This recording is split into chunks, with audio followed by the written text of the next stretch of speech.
Bonjour, je suis Arnaud Emery, le directeur du cabinet de Geste, un cabinet de conseil. Alors, ça fait plus de 20 ans maintenant qu'on travaille dans le domaine des transports, notamment dans le domaine du transport ferroviaire, ce qui fait qu'on a acquis aujourd'hui une certaine expertise sur le sujet. Aujourd'hui, je voudrais vous parler de l'analyse de la réforme ferroviaire, puisque vous savez qu'une loi réformant en profondeur le secteur ferroviaire a été votée le 4 août 2014 et que cette loi est appelée aujourd'hui à se décliner au sein des deux entreprises, SNCF et RFF. Je voudrais vous livrer les principaux résultats d'une étude qu'on a faite pour les comités d'entreprise de la SNCF.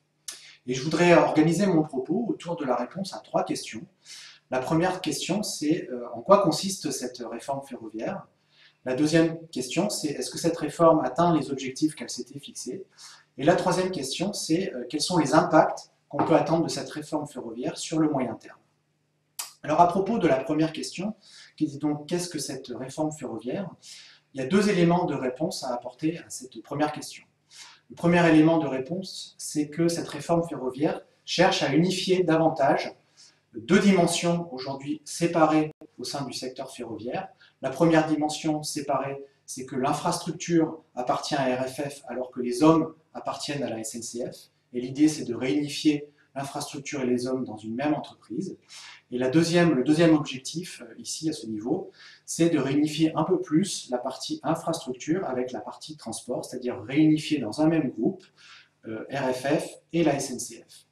Mais la loi a également défini un deuxième objectif, qui est sans doute l'objectif le plus central, c'est celui de régler la problématique de l'équation économique du secteur ferroviaire, en sachant que celui-ci est très très endetté. Il porte dans ses comptes plus de 40 milliards d'euros de dette, qui est le fruit cumulé de déficits depuis plus de 40 ans, déficit généré en grande partie par la création des lignes LGV qui ont été décidées par l'État et pour lesquelles l'État n'a pas forcément mis d'argent au pot. De fait, le système est très très endetté et il doit faire face à ce cumul de dettes qui d'ailleurs lui coûte plus de 1,5 milliard d'euros par an de charges d'intérêt. Alors maintenant, je voudrais en venir à la deuxième question, c'est est-ce que cette réforme atteint les objectifs qu'elle s'était fixés? Et là, je pense que nos travaux montrent bien que la réforme n'atteint que très partiellement les objectifs qu'elle s'était fixés. Alors sur le premier objectif, qui était de savoir de réunifier le transport et l'infra dans un même groupe, on dira que l'objectif est partiellement atteint. Pourquoi est-ce qu'il est partiellement atteint? En grande partie parce que si la réforme a réussi à réintégrer les hommes avec le réseau, c'est-à-dire à réunifier donc SNCF Infra avec RFF, pour créer demain ce qu'on appelle SNCF Réseau. En revanche, l'objectif de réunifier davantage l'infrastructure avec le transport est relativement loupé. Cet objectif était censé être porté par ce que l'on appelle le groupe public ferroviaire et notamment SNCF Tête. Et il s'avère que dans les missions qu'on a données à SNCF Tête, on ne retrouve pas les missions de réunification, notamment les missions de réunification sur un plan industriel et opérationnel. On voit des missions de gestion, des missions RH, des missions de sécurité, mais on ne voit pas des missions de gestion opérationnelle du secteur ferroviaire, notamment des missions de gestion opérationnelle du secteur ferroviaire sur le plan local. Et tout ceci paraît très centralisé à un niveau national, mais peu à même de se décliner d'un point de vue opérationnel, c'est-à-dire directement sur les voies, directement dans les trains. Donc ça, c'est un vrai problème, alors qu'il y avait une attente très forte de la part des opérateurs qui font circuler les trains. Maintenant, est-ce que la réforme atteint son objectif du point de vue de la dette? Et là également, la réponse est très très partielle, et en grande partie, je serais même tenté de répondre que non. Non, pourquoi? Parce que l'État, premièrement, ne reprend pas la dette, chose qui a été faite par l'Allemagne, qui a fait une réforme ferroviaire d'ampleur dans les années 90. L'État, par deux fois, la première fois en 97 et la deuxième fois aujourd'hui, ne reprend pas la dette, ce qui fait que le système doit s'autofinancer et doit financer lui-même sa dette qui a été générée en raison de décisions qui ont elles-mêmes été portées par l'État. Et alors, pour faire face à ce cumul de dettes, la loi introduit deux dispositions très importantes. La première, c'est la disposition qu'on appelle la règle d'or, c'est-à-dire qu'on empêche au secteur ferroviaire de s'endetter pour financer des projets de développement du secteur ferroviaire sur le long terme. Et ça, c'est un peu embêtant quand même, parce que vous savez qu'on est confronté à des problématiques d'effet de serre, d'émissions de CO2, et pour cela, il faudrait engager un report modal de la route vers le rail. et en empêchant le secteur ferroviaire de financer les investissements favorables au rail, d'une certaine manière, on empêche la collectivité d'organiser ce transfert modal de la route vers le rail. Et puis, il y a une deuxième disposition qui dit que on va demander au secteur ferroviaire de faire des gains opérationnels, notamment des gains de productivité, pour financer ce déficit cumulé. Et on va s'apercevoir que c'est cette demande d'exigence de productivité qui va avoir de nombreux impacts. Et c'est la raison pour laquelle je voudrais maintenant en venir à la réponse à la troisième question, c'est quels sont les impacts de cette réforme sur le moyen terme? Eh bien, les impacts de cette réforme sur le moyen terme sont directement liés aux exigences d'économie qu'engage la réforme ferroviaire. Et ces exigences d'économie vont se matérialiser sur 3 axes. Et je souhaiterais passer en revue chacun de ces axes de manière assez rapide. Le premier impact, on va bien le voir, c'est celui de l'emploi. À partir du moment où on demande au secteur ferroviaire de dégager des gains de productivité, notamment des gains de productivité à hauteur d'à peu près 1,5 milliard d'euros par an, eh bien ces gains de productivité vont se faire essentiellement sur l'emploi. Ce n'est pas une chose nouvelle, comme on le voit d'ailleurs sur le slide qui va passer maintenant ici. Ce n'est pas une chose nouvelle puisque déjà sur la période 2007-2014, la SNCF a beaucoup réduit son emploi à hauteur d'à peu près 1100 effectifs annuels, ce qu'on appelle des effectifs ETP, c'est-à-dire équivalent temps plein. Voilà. Et là, on pense que la réforme, à partir des plans industriels qu'on a pu lire, qui ont été présentés directement par la SNCF, des plans industriels qui prévoient donc les gains de productivité pour financer cette réforme, eh bien on pense qu'on va avoir une accélération du rythme de déclin de l'emploi d'ici 2020. Et on pense notamment qu'on devrait avoir une chute, donc une amplification du déclin de l'emploi à hauteur de 25 à 60%, ce qui n'est donc pas rien. Et ça nous fait estimer un déclin de l'emploi d'à peu près 10 000 postes d'ici 5 ans, ce qui est donc très important. Ceci est d'autant plus important que l'effort de productivité, et c'est maintenant le slide que vous allez voir qui va passer, l'effort de productivité a déjà été très important les années passées. On voit bien sur ce graphe qui mesure la productivité apparente du travail en divisant la richesse créée par le nombre de cheminots qui sont dans l'entreprise, ce qu'on appelle les effectifs disponibles, et on voit un accroissement de plus de 36% ces dernières années. Donc contrairement à un discours qui est souvent véhiculé qui dit que les cheminots ne sont pas productifs, on voit bien ici, et c'est à partir des comptes même de l'entreprise, que la productivité s'est beaucoup développée. Elle s'est beaucoup développée et donc elle risque encore de s'amplifier avec cette réforme. Le problème, c'est le slide qui va venir maintenant, c'est que ce rythme de productivité a des impacts sur la santé et voire même sur la sécurité directe des cheminots. Ici, ça mesure ce que l'on appelle l'indice de morbidité, c'est-à-dire le nombre de jours d'absence des salariés pour cause d'arrêt maladie et d'accident de travail.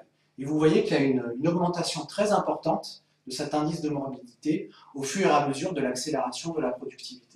Et donc on s'interroge de savoir l'impact qu'aura cette réforme et cette augmentation de la productivité encore plus forte sur cette morbidité. Et ça, c'est un sujet qui est complètement évacué par le législateur et par l'entreprise et que nous vous livrons à la réflexion. Alors, au-delà de l'impact sur l'emploi, on pense que la réforme, sur le moyen terme, aura également un impact sur les trafics. Pourquoi est-ce qu'il y aura un impact sur les trafics? Pour la simple et bonne raison qu'à partir du moment où on demande au système de faire des gains de productivité et d'avoir beaucoup plus de performances opérationnelles, eh bien l'entreprise SNCF Mobilité ne pourra plus se satisfaire de ses foyers de perte. Et donc elle va devoir rationaliser ses trafics et se concentrer sur les trafics les plus rentables et sans doute abandonner une partie des trafics qui aujourd'hui sont déficitaires. Et quels sont les trafics qui aujourd'hui sont déficitaires? C'est principalement ce que l'on appelle les trains intercités, les fameux trains corail, mais c'est également le fret, et c'est également, on le verra sur le moyen terme, une partie des trafics TER qui sont financés, comme vous le savez peut-être, par les régions, et que les régions sont elles-mêmes confrontées à des problèmes de dotation budgétaire en baisse de la part de l'État. Et on se demande bien comment les régions arriveront à financer ces trains demain, compte tenu de ce contexte-là, et compte tenu aussi du fait que la SNCF et l'État aient tenté de faire financer les trains intercités par les régions directement. Donc les régions vont être confrontées à une sorte d'engorgement budgétaire et on se demande dans quelle mesure elles seront capables de financer ce développement du ferroviaire. A contrario, la SNCF va être tentée de se reconcentrer sur les trafics les plus rentables, à savoir le TGV. Mais le TGV, comme vous le savez, est lui-même confronté à un problème de compétitivité, et c'est donc le slide que je vais vous montrer ici, un problème de compétitivité prix lié au fait que, et là je suis obligé de faire un petit détour à nouveau par Réseau, lié au fait que Réseau, confronté à la charge de sa dette, a dû trouver des ressources supplémentaires ces dernières années. Et comment est-ce qu'il a trouvé des ressources supplémentaires? En faisant payer des péages toujours plus chers à la SNCF et notamment au TGV. Et ces péages de plus en plus chers sont venus se répercuter sur le prix des billets, ce qui fait que la sensation qu'on a tous et que les citoyens ont de payer un train de plus en plus cher est vraie. Quand on regarde la courbe d'inflation des prix du ferroviaire, c'est la courbe qui apparaît en noir, eh bien on voit un rythme d'accélération beaucoup plus élevé que le rythme d'inflation moyen dans l'économie, mais également que le rythme d'inflation des autres modes de transport. Et vous pouvez voir un décrochage qui apparaît sur le slide à partir des années 2007-2008. Et ce n'est pas un hasard, c'est parce que c'est au moment où RFF a changé le mode de comptabilisation et le mode de définition de ces péages.